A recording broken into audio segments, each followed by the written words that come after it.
Hi, everyone. My name is Ed Stone. I'm here with Bill Herman. Hi, everybody. And today's topic is filing the Form 470 basics. We appreciate everyone being here today. We always like to start with our agency goals, and our agency goal is to ensure every child graduates ready for further education and the workplace. And I always like to call out the two words, every child, because I think it's really important to make sure we don't miss anyone. So let's get started. So today's agenda, we're going to recap a little bit of the webinars that we hosted the last couple weeks. And we're going to dive into a little bit of the 470 basics. And then some of this is also good to know if you are not a BadgerNet user. So if you're someone who does not use BadgerNet, we're going to kind of hit up some good to know if you're a non-BadgerNet user. And lastly, we're going to close it out talking about Category 2 updates because it's very relevant to where we're at right now. There's some updates that we're waiting for, and we're going to kind of talk through all of those. All right, so getting started. Today we're going to recap a little bit on the Form 470. Again, the Form 470 is the form that says, I would like service, and it needs to be an open bidding process. A couple of the key parts is that it needs to be 28 days long, and that price must be the primary factor. So again, more of our recap. It's a public bid for E-rate eligible services. It determines, what's going to go into your Form 471, and it must be posted to USAC via the EPIC portal.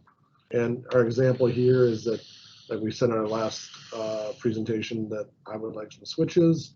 Here's the quantity I would like, the port count, the SOPs, the installation I need, licensing, the compatibility, and I need it installed by this date, which kind of leads us into some of the basics.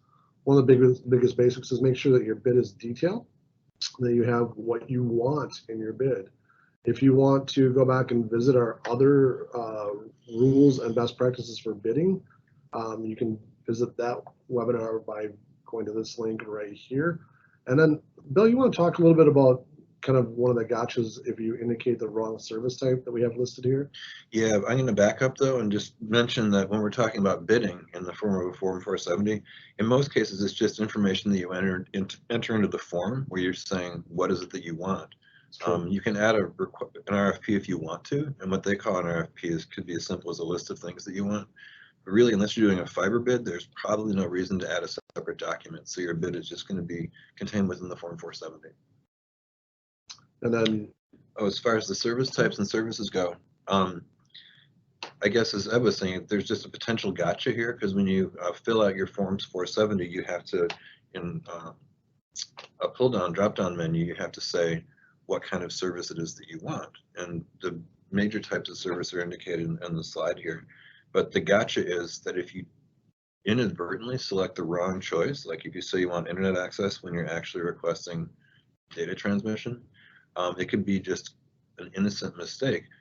Once you have filed that Form 470 with the wrong service type in it, when you file your Form 471 indicating the correct service type, you will be your application will be rejected just because you had a service type mismatch. So that's a long way of saying just be careful to make the right choice when you're choosing service types in the Form 470. In Category 1, it's kind of tricky, so we'll give some specific examples a little bit later in the presentation.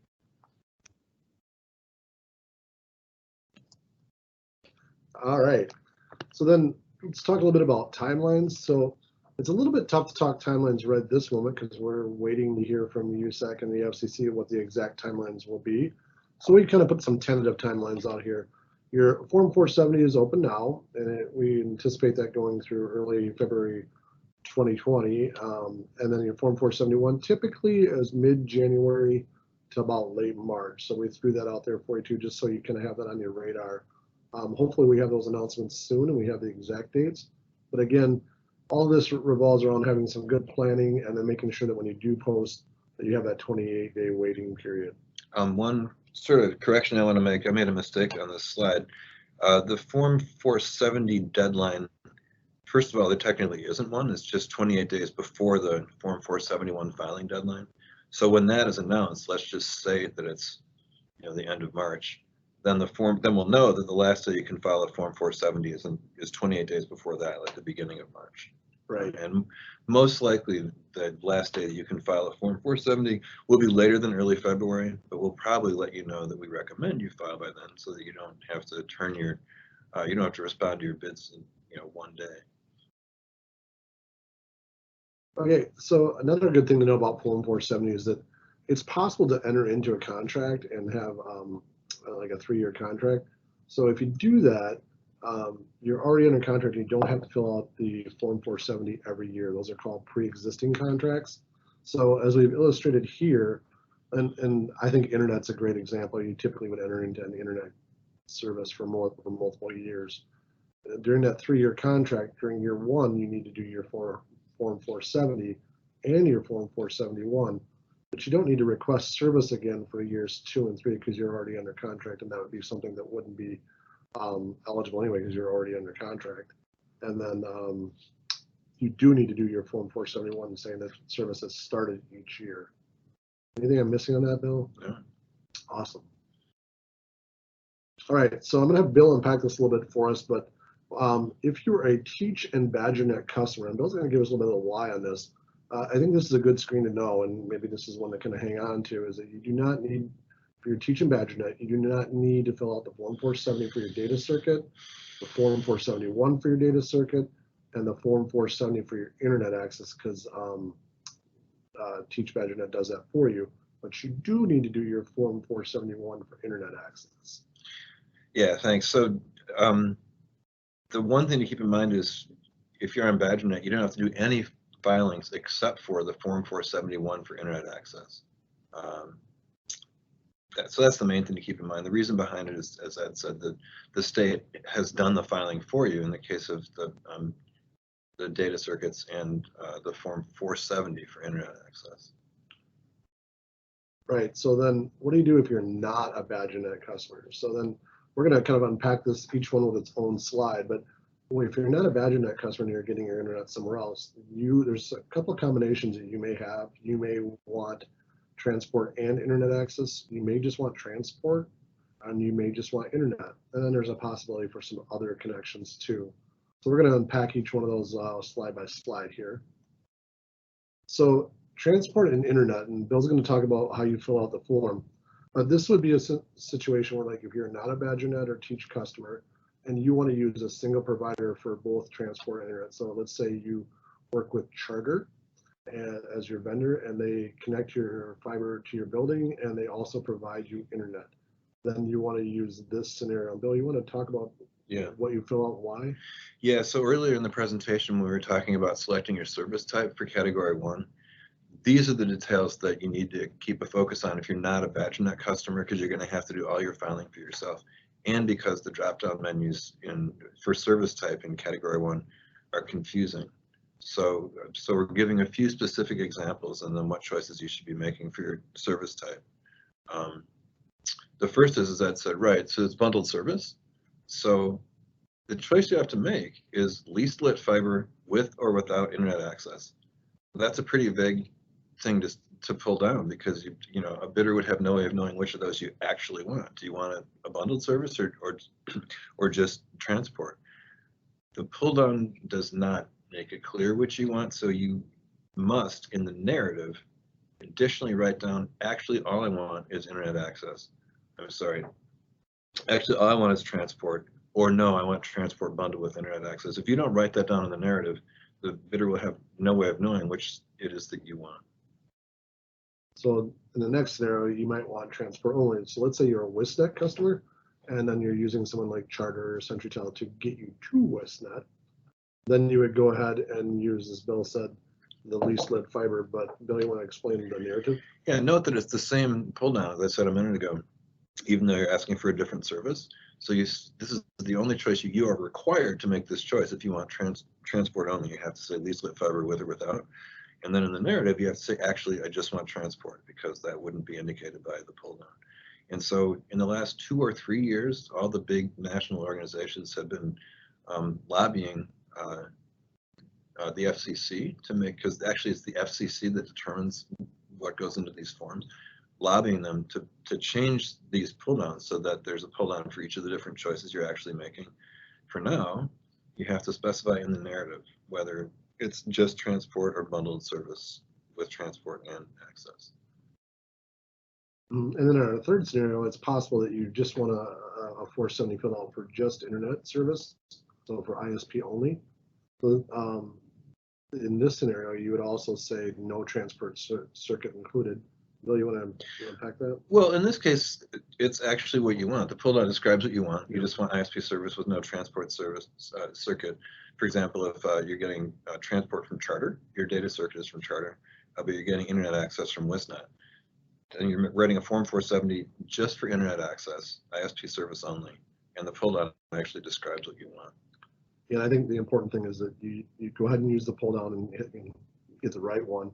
But as Bill's been saying all along, in all of these scenarios, make sure you put a detailed explanation of what you're looking for. And truly, in this case, it never hurts to put the same thing in the narrative that you asked for. In this case, even if you don't write in the narrative, your request is clear. There's only one kind of thing you're asking for. So then there's a possibility of doing some other services. So let's say you are looking for some leased dark fiber, or you want to put in your own network. We recommend today that you go ahead and visit this guiding document that we provided for you in the PowerPoint. USEC does a great job of detailing that for you. And then reach out to us if you have any questions on it and see if we can help you. It's a little more complex. It's a little less intuitive. So we recommend that you go through the USAC guidelines for these scenarios. And what this is all about is if you're doing a fiber project of these different kinds, what pull down do I use in my Form 470? Because it won't be obvious which of those to choose. The guidance document describes each different kind of service and what kind of which drop down you should choose. And you can also contact us for assistance. And we'd always be happy to help. And then kind of the same thing holds true too if you're going to use a non-fiber connection. If you're in a rural area, you might have a need to use wireless or possibly a copper connection depending on where you're located. So Bill, what would you do in those situations then? So this is a case where you want to first look at the guidance document to see how to describe which pull down to choose for. Let's say you want point-to-point wireless connection between two buildings. The guidance document will say, okay, use this pull down to request that. And then here's the major gotcha, which is after you've made the pull down choice that describes what you want, you have to also then in addition make a request for leased lit fiber with or without internet access. You have to make that choice separately, and if you don't, even though you're not looking for fiber, you'll be denied. And the reason behind that is that according to the FCC, what you're looking for is a bandwidth connection between two locations, and you're not supposed to go into it with the assumption that you want a certain kind of point-to-point wireless or fiber. So in long and short, just make sure that you choose leased lit fiber for any request, and then consult the guidance document if you're looking for something other than fiber. And again, we're happy to help if we can, so feel free to reach out. So now we're going to spend a little time talking about Category 2 budgets, and between 2014 and 2019, we would advise you on how to work a Category 2 budget. But we've come to the end of the first round of 5-year budgets for Category 2. So at this moment in time, at the time of this broadcast, we don't exactly know what's going to happen. So we're going to spend a little time talking about what 5-year budgets were in the first 5 years and what the potential future could be. So we are waiting from the FCC right now to hear what's going to happen. We're going to talk about three talking points of what the 5-year budget looks like moving forward, is the potential of a building or school budget versus a district budget, and then the current reimbursement amount. So getting started, from 2014 to 2019, budgets were 5 years, and so districts had 5 years to spend their budgets, and they were technically on the clock the minute they did their first purchase. So if you didn't purchase anything in the first year in 2014, you had all your funding still there, but you now had 4 years left to go, and so on. So as you can imagine, we have some districts that started right on time and finished up last year and used all their money, and they're waiting to see what happens next. And we also have some districts that didn't start on time and had a little money left over, or we even have some districts that did start on time and have a little bit of money left over. So now that we've come to the end of that first 5-year cycle, everybody's waiting to see how the FCC will align the new 5-year budget. So we are waiting. We don't know if it's going to be a rolling budget, like if it's just going to pick up where it left off before, or if everybody's going to start on a new slate. There's some obvious solutions there, but we're not sure which way the FCC is going to go with that. One thing I want to throw in here is I hadn't thought of this before, just to make sure people are clear on what the years mean. 2014 to 2019 means everything through last year, and 2020 and beyond means starting with this year. I just want to make sure people are clear on that. They call it 2020 because your funding will begin on July 1st of 2020. So this is called the 2020 funding year that we're in right now. Yeah, we're speaking school year language here, so it's a school year of 2020 at this point in time. So I always think graduation year is a good way to look at it. Okay, next thing is the potential of a building versus district budget. Currently, this is the way it works, is that each building inside that does education, I should say, inside of your district has its own budget. So in this example, the high school would have 50,000, the middle school would have 10, and your K-6 building would have 30,000. So you have to spend that money appropriately to each building. You cannot spend 50,000 plus some of the money from the middle school at the high school. You have to spend those budgets separate. What is being discussed, and we have not heard yet, is instead of having a building budget, we would have a district budget. So you would see the $90,000 across all buildings, or you could spend it however you feel to each building. So that's a good thing to know. We're kind of waiting to see what happens there.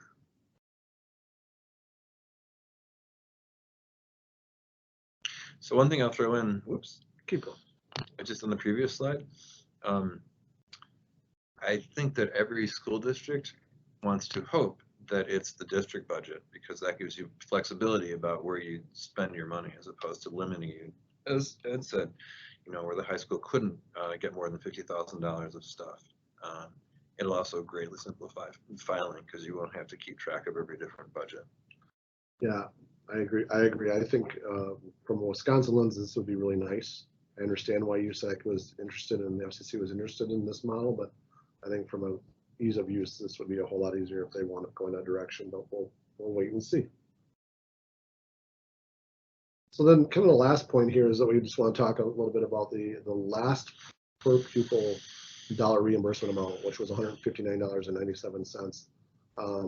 At this point in time, just call that out, make sure that you're aware of it as a decision maker, that you know what that amount is. I think it's safe to say that you could probably plan on that number. We don't anticipate it going down, but we have no knowledge of whether or not it's going to go up in the future.